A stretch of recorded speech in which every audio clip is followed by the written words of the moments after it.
Bismillahirrahmanirrahim. Assalamualaikum warahmatullahi wabarakatuh. Perkenalkan, nama saya Muhammad Rinaldi Abdillah Harun, NIM 2019 05300609. Saya mahasiswa Ilmu Komunikasi Universitas Muhammadiyah Yogyakarta, peserta mata kuliah Teori Komunikasi 2023. Dalam video kali ini, saya akan menjelaskan 3 teori, yaitu teori naratif, teori cultural study, dan teori Frankfurt School. Yang pertama, teori naratif. Pertimbangan utama dari naratif adalah manusia lebih mudah terbujuk oleh sebuah cerita yang bagus daripada argumentasi yang baik. Hal ini mengonsepkan bahwa manusia adalah pencitra dan manusia mengalami kehidupan dalam suatu bentuk narasi. Fisher juga mengatakan dan mendefinisikan narasi sebagai tindakan simbolik atau kata-kata atau tindakan yang memiliki rangkaian serta makna bagi siapapun yang hidup. Mencipta atau memberi interpretasi. Ini juga merupakan cara pandang yang sangat luas dan melihat narasi.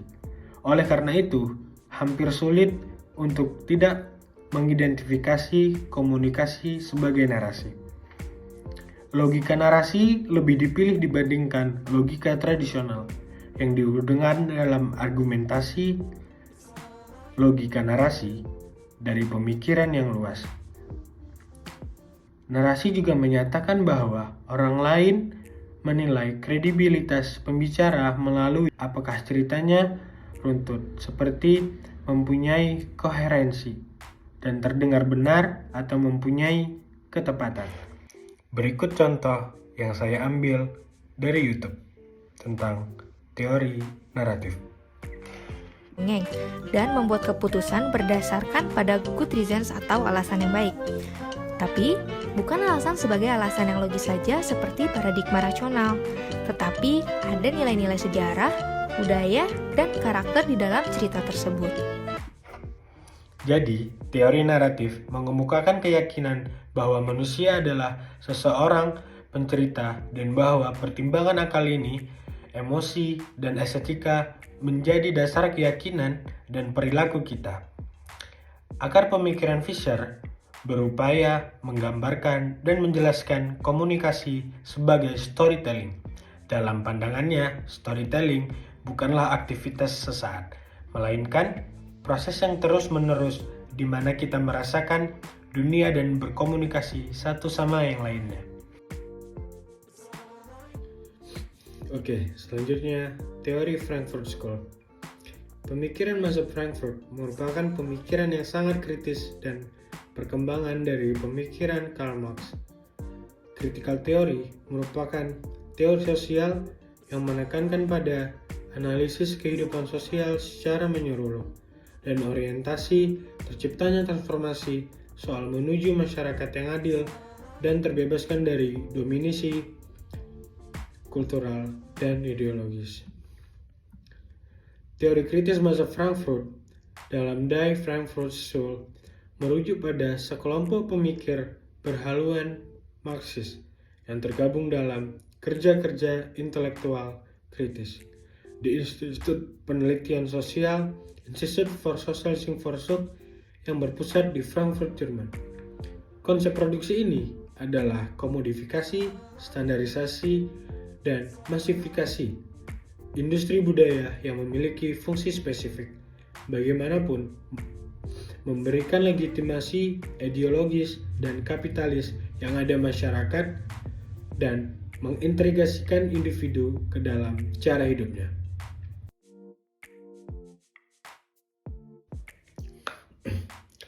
Oke, teori yang terakhir yang saya akan jelaskan yaitu teori cultural studies. Teori cultural studies merupakan suatu teori yang dibangun oleh pemikir yang memandang produksi pengetahuan teoritis sebagai praktek politik. Cultural studies bukan sebuah perbincangan suatu mazhab atau keilmuan tertentu. Ia interdisipliner, multidisipliner, bahkan postdisipliner. Tinjauan teoritis yang berfokus pada bagaimana kebudayaan dipengaruhi oleh kelompok yang berkuasa atau kelompok dominan. Cultural Studies juga mengarah pada politik identitas, yaitu interaksinya di antara kebudayaan, serta ras, etnis, gender, seksualitas, dan tanda-tanda lainnya yang menjadi identitas individu. HAL 2013. Media juga mewakili ideologi dari orang-orang yang berasal dari kelas dominan dalam sebuah masyarakat. Pengaruh media dan peran kekuasaan perlu diperhitungkan ketika menginterpretasikan serta memahami kebudayaan. Kebudayaan alam, penggunaan metode dari karya Cultural Studies terpusat pada 3 macam pendekatan, yaitu etnografi, pendekatan tekstual, dan studi resepsi. Etnografi merupakan pendekatan empiris dan teoritis yang diwarisi dari antropologi, yang berusaha menuntut atau membuat deskripsi terperinci dan analisis kebudayaan yang didasarkan atas kerja lapangan secara intensif. Cultural study, etnografis yang terpusat pada eksploitasi kuantitatif tentang nilai dan makna dalam konteks secara hidup. Contohnya, pertanyaan tentang kebudayaan dan kehidupan dan identitas. Pendekatan tekstual terdapat 3 cara analisis dalam cultural study, yaitu semiotika, teori narasi, dan dekonstruksisionisme. Semiotika mengeksplorasi bagaimana makna yang terbangun oleh teks telah diperoleh melalui penataan tanda dengan cara tertentu dan memiliki penggunaan kode-kode budaya. Analisis tersebut banyak mengambil dari ideologi atau mitos teks. Ketika berbicara tentang budaya, apalagi budaya pop, masa Frankfurt memandang budaya pop atau budaya massa adalah tidak autentik, manipulatif, dan tidak memuaskan. Manipulatif karena tujuan utamanya adalah agar dibeli dan tidak memuaskan karena selain mudah dikonsumsi, ia pun tidak mensyaratkan terlalu banyak kerja dan gagal, memperkaya konsumen.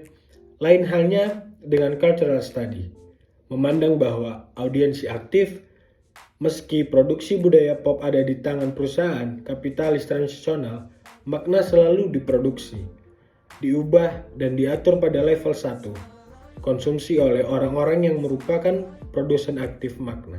Sehingga cultural studies berasumsi bahwa tidak perlu menatapi dan berromantisme dengan budaya. Tadi itu adalah 3 teori yang telah saya jelaskan.